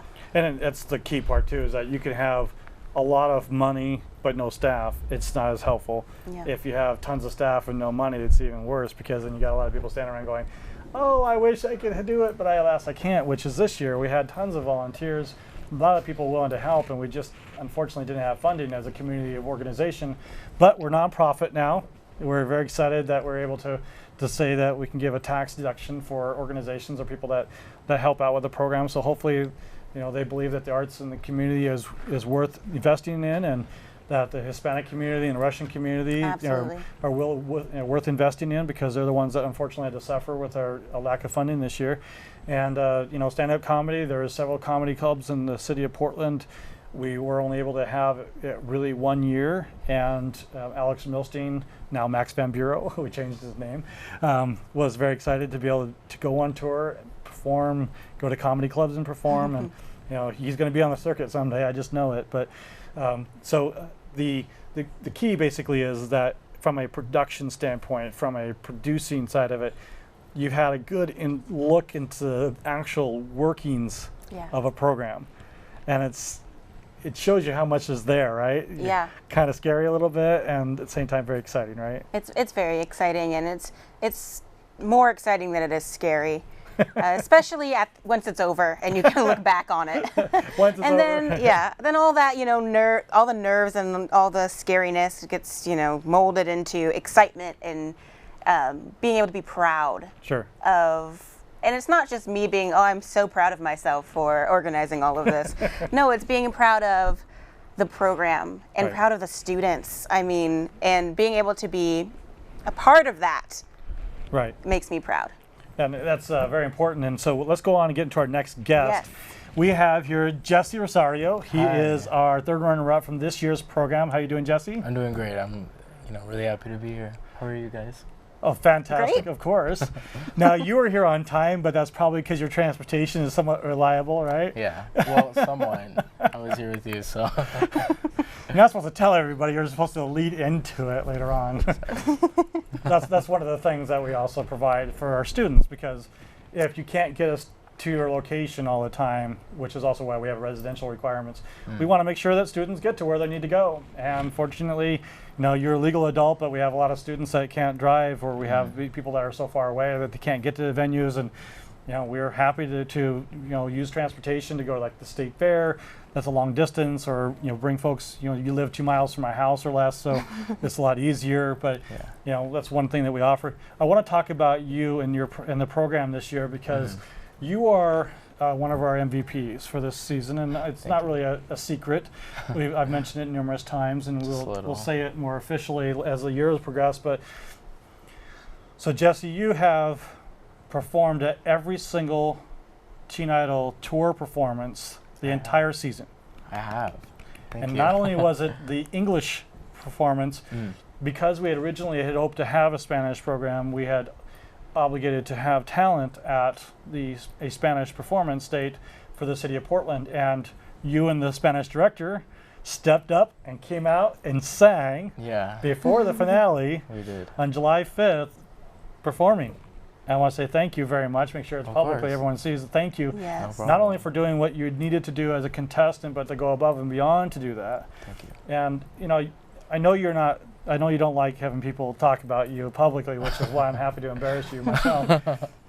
But it's important that students out there know that although what you're doing and what you have done for us and will do in the future is very admirable, it's not impossible for anyone else to do. Of course. It's not you're the only person in the world that can do this, but you have been the person that has decided on your own to step up and do it. And I want to say thank you. Awesome. You've made my life very easy as a producer, and anyone that's ever produced a production in their lives, whether it be on television, film, whatever, understands how important it is if you cannot be somewhere for whatever reason. I had a wedding for a former Teen Idol finalist where 2/3 of the City of Portland Parks Bureau that we've been working with for years were all going to the same wedding. And you stepped in to help direct your own performance. Yeah. You brought the audio equipment, you had set up the files, you worked with your sister. That was a contestant that wasn't able to make the finale date, so she wasn't able to continue through the program. But you were able to step up, and you're willing to step up to pick it all up, do that. You had several songs you're willing to sing. I didn't make you do it, but you're willing to sing in Spanish, I know. Yeah. But I wanted to keep you performing. So more than just a contestant doing what they have to do, you set such a precedence for everybody else. You made me look bad as far as how much work almost for what you're willing to go above and beyond to do. And it's not just some adult that picks on somebody saying you're my favorite, because I don't play favorites. I play best opportunist. The person that wants to put the best foot forward is the person I put the most time into, because they earned it, deserve it, and they want more, and I'll give them as much as they can handle and then some. But you also were the People's Choice Award winner for the other students. I was. Or Peer Choice Award, excuse me. All the other peers chose you as the person within the team that was the best representation of what a Teen Idol would be like. So that's an awesome thing on top of the perfect attendance. Now, you graduated recently from Aloha High School. Aloha High School, and for those people that may not know where that is, where is that? It's right by Beaverton. There's Beaverton. Aloha's right in the middle of Beaverton and Hillsborough. Okay. So, and it's a pretty regular high school. I actually spent most of my high school at the International School of Beaverton, which is right by Aloha High School. Sure. Right. But I spent most of my time there and then decided to graduate at Aloha. Okay. Now, did you do a lot of singing and performing? Well, I did at ISB. I took choir, and I also did music theory too. Okay. And there wasn't a drama scene because it was such a small school. We had about 800 people. Sure. So there wasn't, I was really into musical theater, but they didn't really have that. They just had choir, and my choir teacher really took an interest in me because, as you said, I was somebody who was very willing to learn, even though this wasn't, one-on-one professional training. I was willing to stay after school, ask her for help with building my repertoire, or finding good audition songs if I wanted to audition for a part. And her name was Deborah Klatz. I don't know if she's watching, but she really... She can watch every once later. She really helped me grow that way and prepared me for a program like Portland Teen Idol, and prepared me to know how to have a work ethic that would be appropriate for this program. So now, a little bit extra detail about Jesse and his coming to be part of our program is that he actually is from the original Beaverton Teen Idol program. Denny Doyle is on our honorary board of directors for our foundation, a very good friend of mine, and we've served on numerous boards in the past. And I was able to help create, with the help of the Youth Advisory Board, they're the ones that actually created it, I just provided input, and former Teen Idol finalists and volunteers actually were involved in the actual running of it, Geetha being one of the biggest influences on that particular program. You came in through Beaverton Teen Idol. I did. Of course, used our forms and things, but it was all through their project. You get to the finale for Beaverton Teen Idol. You don't win. I don't. Kelsey beats you. Kelsey, but she deserved it. So. She leaves my program, which is bums me out. She was a finalist and she had to go because she was a winner of another program. we bring her along and had her opportunity for her to perform with us, but she was able to to do that. You didn't make it. Were you really bummed, or were you still excited? It was better that I knew that Portland Teen Idol was an opportunity that I could have if I didn't make it. With Beaverton, it was kind of more like, oh, I can do this, I'm definitely going to win. And then you see the people who are there, like Kelsey in the second place, and even the third place who went on to Portland Teen Idol. You see them and you're like, you kind of step back and you're like, okay. It's humbling. It's very humbling. And I actually didn't place at all, but that was okay, and I was kind of excited because I was like, okay, Portland Teen Idol is kind of on a higher pedestal with what they do and their kind of their reputation with the people who were participating in Portland Teen Idol. So I was excited to just even audition, and I didn't have to go through the first round. You didn't have to actually do auditions, but yeah. Yeah, but even to be a part of it and being able to move on because I knew it was that much more cutthroat. Right, and that's the key is, for the program, what you experience is what everyone's going to experience next year. Your opportunity was to go through a program, get to the highest level, pass, fail, and then jump into a bigger venue. And we're similar to Beaverton's program, with the exception of the fact that once you go through the actual competition, that one's done, and only the finalist goes on to go on tour whatever time they want to. They have no tour requirement as part of that one. Going forward, that's going to have a tour requirement where they're going to have to participate. They're going to say, yes, I'm willing to perform for Beaverton Teen Idol. We haven't worked out the details of how many performances that is, or if it's anything more than just the winner. But for the other chapters, the other 5 for sure, they all have to agree to at least perform twice publicly, and the winner has to perform at least 3 times, and all the top 10 have to perform at the next level, which is the National Teen Idol program, which is the former Portland Teen Idol. So everyone's going to have an opportunity to go through 3 levels of competition between audition, competition rounds, and then the finale, and then go through the same thing again, except for they're not competing against any person that's off the street with no experience, right? They're coming in, and now they're going to have to compete against the top 10 best in these different areas. Yeah. And this year you might have one from Clackamas, one from Beaverton, one from Portland, one from Vancouver, one from Washington County, whatever. Now you're looking at 10 from every area. So you're getting really the best in every area to compete. By the time we get to our top 15 for the region, we're looking at the top quality students that similar to we have today, like with you and such, but now we have a much larger professional pool and more time for them to work on it. Do you think that working or being on the tour has helped hone your skills? Do you think now if you were to compete that you might place higher or feel that you might have a better shot at it? Well, first of all, I'm glad that that's not happening this year because that would worry me more. But I'm really impressed that the tour helped me so much. I had a mindset of, okay, I'm going on this tour and it's going to be like everyone's going to be there and we're all going to perform. And it was a little bit more laid back, but in a way it was stress and pressure in a different sense that I wasn't really used to.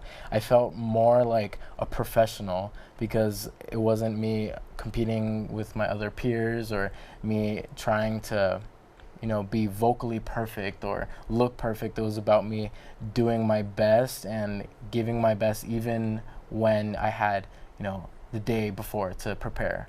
Right. And it helped me so much to adapt so quickly, and it helped me so much to hone other skills that I didn't know I had. Like being able to, through the tour, I was able to be an MC for the Oregon State Fair. The Oregon State Fair competition, which I was so nervous for, but it helped me a lot because as a performer, and if anyone in the Portland Teen Idol program decides to be a solo artist, you do have to learn how to advocate for yourself, how to speak, how to represent you, because you're a brand. Right. Your brand is just different from selling carpets or something or vacuums. It's yourself, so you have to see that in that lens, but also see it through being an artist.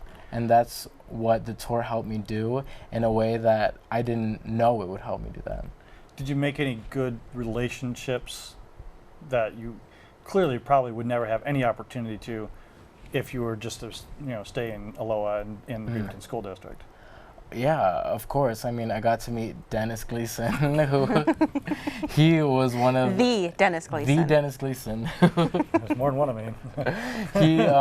You actually were probably one of the biggest professional and friend-wise relationships that I got to make because of Portland Teen Idol. Because I mean, you helped me perform, and you're the one who said everything. And people like Jen and obviously the other Portland Teen Idol participants, they have become really good friends, and I've been able to learn from them and learn from people who are more experienced than me, like Jen and you, and people who are more talented than me, like the winner, Chloe. I mean, learning a lot from them and learning a lot from their techniques, and just being like, having someone to relate to. And being like, God, I was so nervous, or wow, I feel like I did so good, and being able to have that glory with somebody else, which was great. And that's important too, what you just mentioned, is that we're helping each individual to have the opportunity to become individual solo artists, but not as an official capacity. It's not what we call ourselves. We call ourselves an entertainment and educational program, because if we can't educate you, if we can't provide you with some kind of ammunition for your own personal future and your own personal development, whether it be in entertainment or not, then we really don't have a reason for existing. I mean, the competition is great. What you learn to be a professional is icing on the cake, but it's all education first.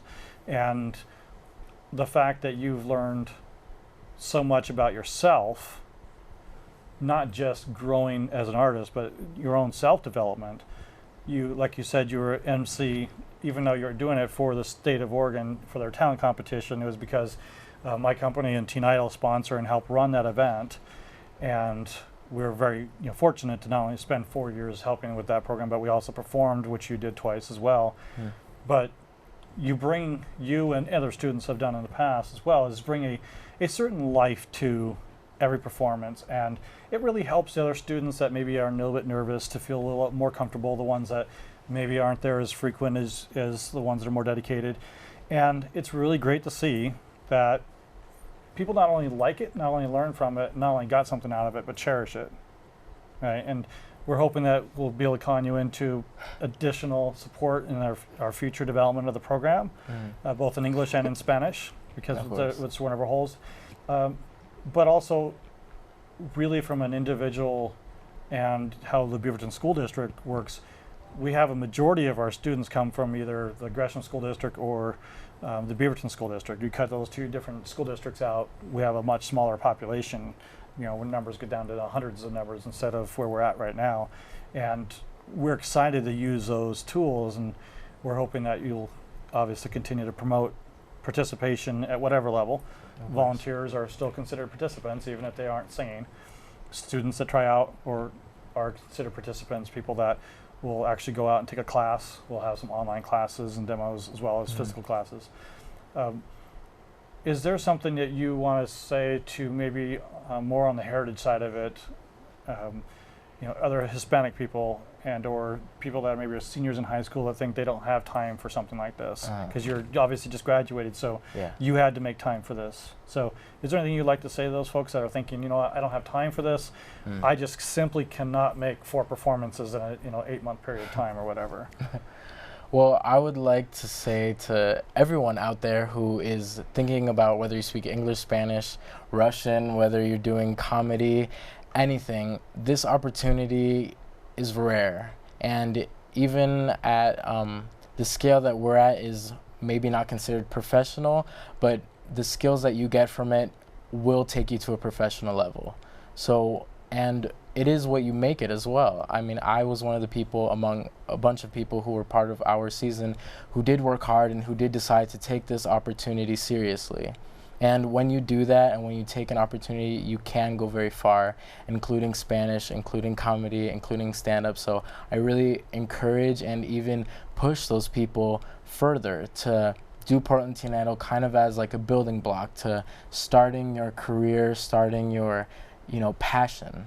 So don't waste this opportunity when it comes your way. Great. Well, thank you. Appreciate that. Of course.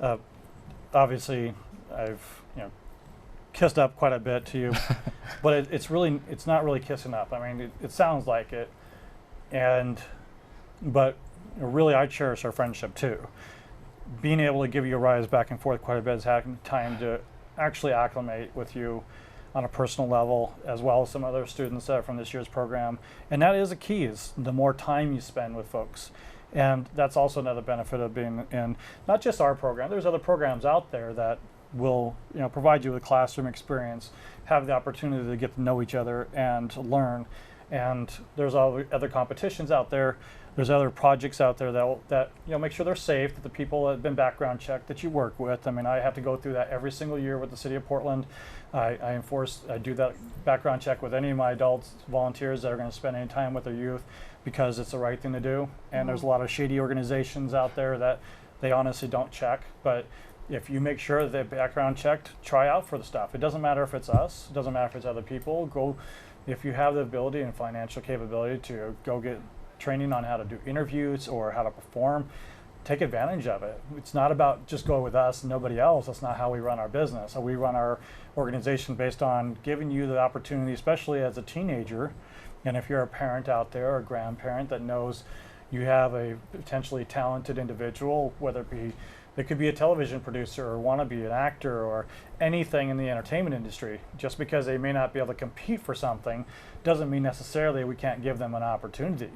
I mean, we're hoping that we're going to be able to use this station here, Portland Community Media, to be able to have live auditions, but also have our own television series starting next season.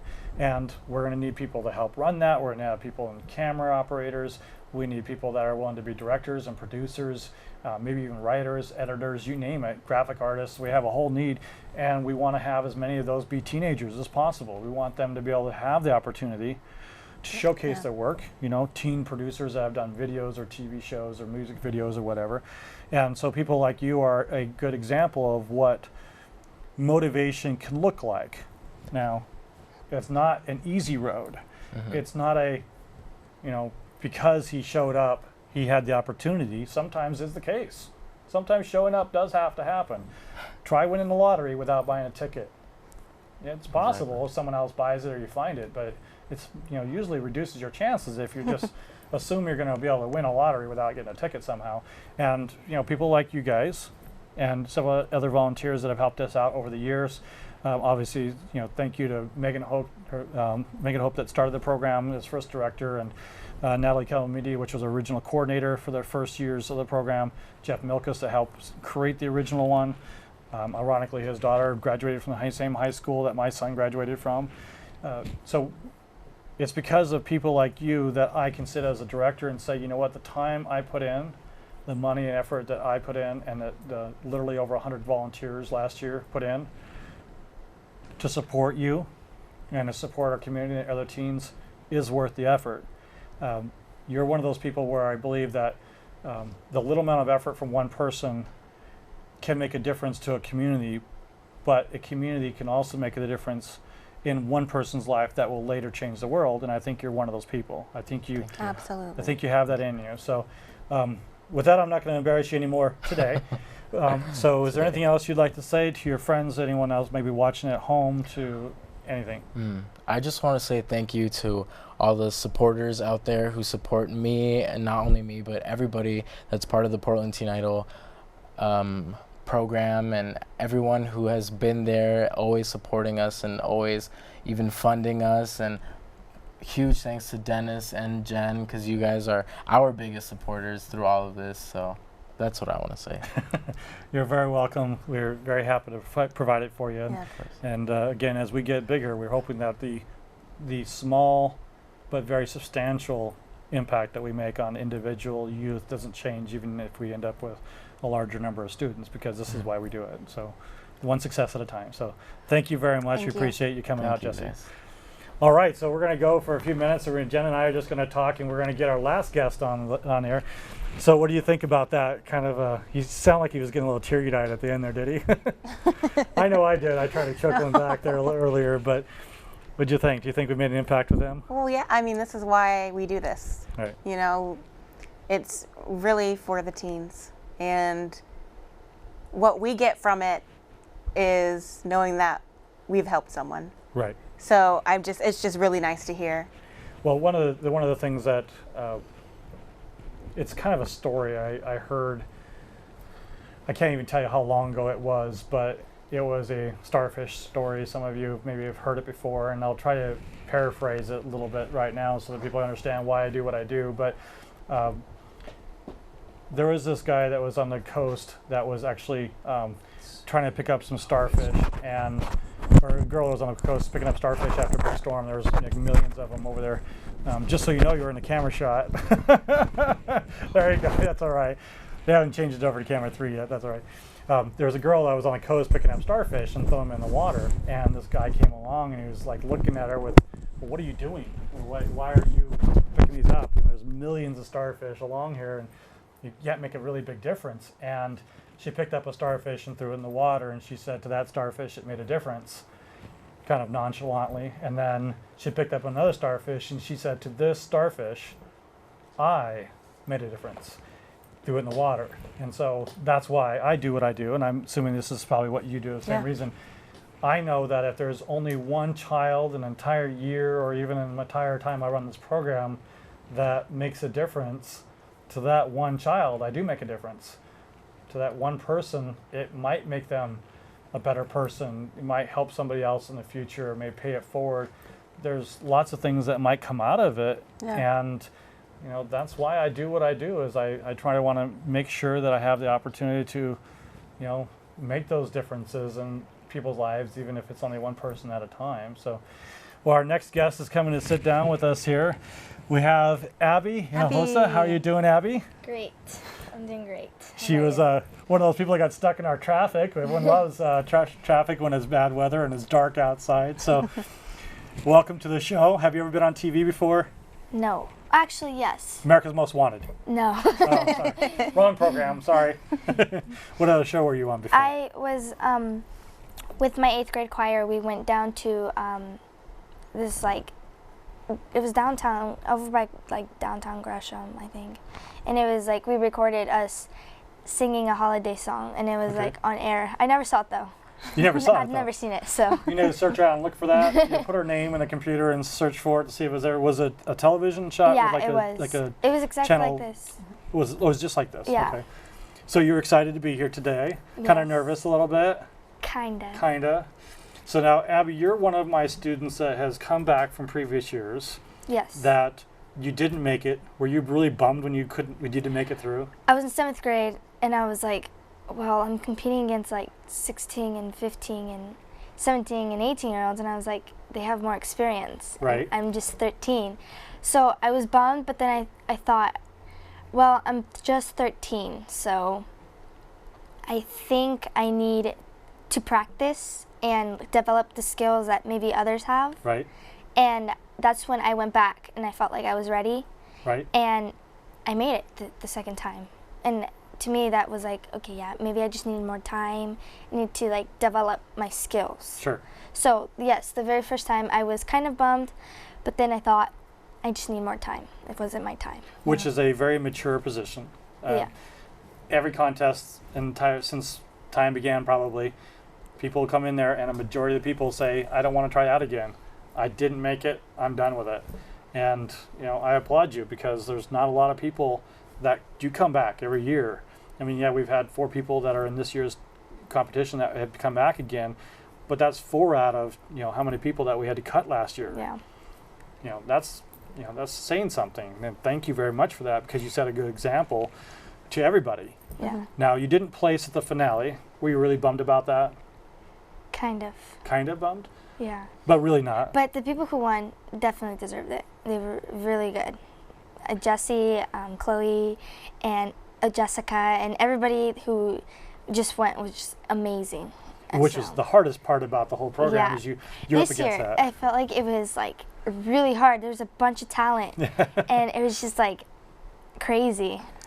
You are talented too. Don't forget that. I mean, right. I was going to say. I mean, making it to the finals is really when I was going through judging all the rounds. I would say if you've made it to the finals, you've won.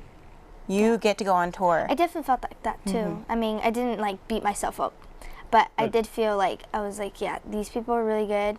But it was like I said, it's a group of really good people, and it was just like, it was chaotic, but it was really, really fun. Do you feel like you learned? Yes, from them? a lot. Yes, and then as a freshman going into Gresham High School, right. I just met my choir teacher, and she was also teaching me how to sing. And I think with my experience and the vocal lessons that I'm getting, it's gonna help a lot. And we'll give you plenty of opportunity to perform in the future, not only with the finale coming up for this next season for Gresham Teen Idol, as we come up and create that program. The Dexter McCarty principal is on our honorary board of directors, and he'll be helping with the Gresham Teen Idol to what I haven't conned him into just yet. But you obviously went to the same middle school that my nephew went to, and actually both my nephews had gone to, and I think my brother and sister might have actually gone to Dexter McCarty at one point, but I don't know that for a fact offhand. But your persistence is important. Yes. And it's not just important that you realized that you needed to come back because you were cut, but you realized, and it was a very mature statement you just made, I realized that I was not ready. And that's really hard for anybody. Even I'm 44 years old, and to say that I'm not ready for something is really hard to do. In fact, more adults have more problems saying that than kids do. And the reality of it is that could very easily be just as important or more important. I've had interviews for jobs that I qualified for, but scary. Yeah. And it's great that you're able to be mature enough to understand where you're at, what you're deficient with, and then pursue it. So with us going into 6 programs next year that all roll up to where you were this last year, so it takes going through an entire competition before your competition. Yeah. Are you happy you're done with this season? You did it this year, not next year? It's still, I'm definitely excited to be able to come back as well and see every year that, to come back and perform over and over and over again. It's going to be different. I don't know. Like I feel like every year is different. And now you're a celebrity within our circles. all of the finalists are celebrities. They come back and say, I am a finalist from the previous year. I stepped up to the plate. I did a great job. I proved that I was good enough to deserve to be here. I went on tour. I paid my dues. We do have a couple students that still need to meet their requirements to fulfill, getting their time in, but that will happen. We're not really all that worried about it. It's more of a, to push people to get that experience that they really need to have. I mean, we don't absolutely need every person to do it, but we prefer that because you don't really learn as much. But yeah, we're going to keep on bringing you back as much as you can. And since you're at Gresham High School, which is the center of actually Centennial will end up being probably the center of Gresham Teen Idol, ironically. But if Gresham can get get a lot of kids together and we can get a lot of students from the program to try out, it wouldn't be unheard of to have an actual school have its own talent competition that rolls up into the state. And obviously if you want to learn the leadership part of what we're doing for next season, we went from your first year you tried out, we actually had some audition workshops. I can't remember if you're in one of those workshops, but we had them we had one at Dexter McCarty and we had one at Centennial. Yeah. But yeah, so I thought you were. So we had that where a little bit of experience and say this is what we plan on doing. You had a chance to look at what it's going to be. Then you actually tried out. Yeah. You did really well. Now this year you're in high school. You're a freshman. You have other students that didn't make it from your school. Yeah. And next year they're going to have the opportunity to try out again. Yeah, and I keep telling them, you should go back. You should go back. You're going to, We're going to hold you accountable for every student that's ever been at Dexter McCarty that has not tried out, that's still eligible. And our choir teacher, Ron Nehorn, he's really he's dedicated to his program too. Like I remember he'd be like, "Come on, Abby, you should do it," and he'd like call out on people, and he's like, "You should sing and get practice for." He did it that way too. Yeah, the audition. So he's also very supportive of this program too, and that helped a lot. Good, and that's going to be more important as we go on. Yeah. That that your current and your former teacher and other music and choir teachers out there, hopefully some of them are actually listening, or school administrators, a teacher in a school, and even a grade school that might have kids that are doing really well in 6th grade that are going to roll into 7th grade next season, or that are really close to being there, is let the choir teacher know about it, let the school principal know about it. We do auditions in lots of different schools. And we'll come there to the school, do an audition, and then you will have an opportunity to be there. We try not to have too many students do the judging, but you'll have the opportunity to sit there and support your friends to try out, and maybe have other teen idols that are from Gresham High School come out there with you, and maybe they'll even let you perform as an example of the type of training you can get by being in there. Maybe this will give you the opportunity. Have you sang the national anthem or done anything for anybody outside of Teen Idol yet? No. So that will come. That's okay. As time goes on, you'll have the opportunity to sing the national anthem for different events. You'll be asked to do different performances for what are they called? With a bunch of students and assemblies and things like that. You'll have the opportunity to be able to perform and sing. And if you're in choir, that'll give you additional performance opportunities. So what I would suggest doing is continue to work on it. What we didn't mention is that every student that comes through our program is required to learn the national anthem, and they're required to perform it publicly. That's something I feel very, very proud to say, but also I think is very important, that there are so many students out there that don't even know how to sing the national anthem. They don't know the words, and they can't sing them either. It's a hard song. It's to a hard, sing, it's just a hard technically. song to sing because it's technically you have no music, and you have to do it right, and everybody is watching. Yeah. Now you performed the national anthem for us, and how did you feel when you first sang it? Was it what Bianca? Part? Was it Bianca? You hadn't sang it yet? No. Oh boy! So, ladies and gentlemen, we have 7 minutes left. We're going to have Abby. I didn't know she was not. Someone needs to sing the national anthem for us. Go ahead. No, just kidding. We wouldn't put you on the spot. Yes, we would. We're not going to though. We have a live show tomorrow night. Maybe I'll get you. No. It's something important. You know what it is. Yeah. You know how we put it, and it's just because maybe when you're showing up that we had other people doing it. Yeah. And that's the hard part, is understanding that there's always people that are ready to sing it, but just not able to sing it because there's a certain order of people that needed to accomplish it first. So not a problem. You'll still get a chance. Definitely brush up for our Christmas party. So, because you're going to be doing it for the Christmas party, I'll let you know right there. And anyone else hasn't done it is going to sing it with you. So, perfect. So Group you tell me if there's anyone else that we're missing from this year's program. We have 13 kids and 18 performances, and not everyone was there. So sometimes it's really hard to get every person in. But we do think it's important to do. So with that, is there any? We have a few minutes left. Is there anything you'd like to say to your friends or family or people out there that are thinking, you know what, I don't really want to try again, or I don't think it's really right for me, or I don't really want to embarrass myself? Well, to the people who think that, I think it's really important to try, because you never know if you don't try. And I think out of all my friends who wanted to try out, I was the only one who tried out, because I thought, if I do this, it will be like 30 seconds of my life, and I never have to think about it again. And that's what I think every time. But right. I honestly feel like if you do something that you're afraid of and you do it, you should no longer be afraid of it. I mean, you've done an obstacle in your life that you have never tried, and even if you fail or even if you accomplish it, either way, I mean, you're still alive. Right. You mess up, you don't mess up, you did great no matter what. So I think that's really important, and that's what I've learned as well. I remember in one of my performances, I choked, and I was like, nope, you have to get back up. You have to keep going. Right. And I think that's really important, and I like to thank my family a lot for supporting, and you guys especially. You guys have done a lot, especially your wife too, a lot, and I couldn't thank you guys anymore. You're very welcome. Yeah. Well, again, like I was mentioning before, I mean, that's the purpose of it. I mean, we want you to like us. We want you to do what we tell you to do. We want you to perform well so you make us look great. But it really is against, I mean, you be honest, right? But it's really about making sure that people like you come back.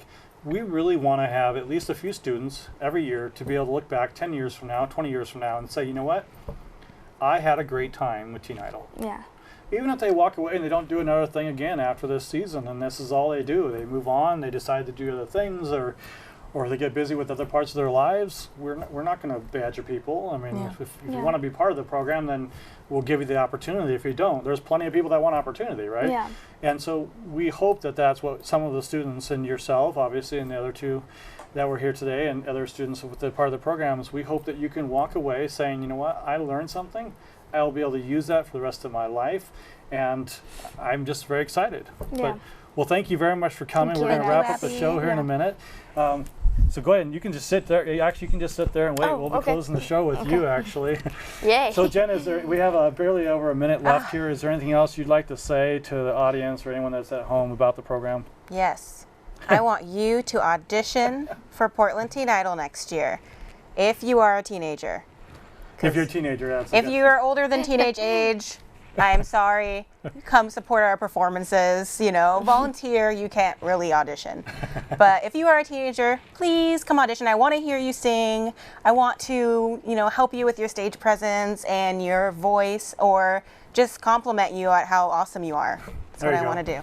And also, as I was mentioning earlier, this is for teens that are interested in just about anything. Yeah. So teenidol.org is our website. We're on Facebook, National Teen Idol. And just let us know if you have any interest that you could want to do, and we'll see what we can do to make it happen for you. With that, I'm Dennis Gleason. Thank you very much for watching the Independent Producers Association organization, and hope you guys have a fantastic evening. Stay warm. Stay warm. There you go.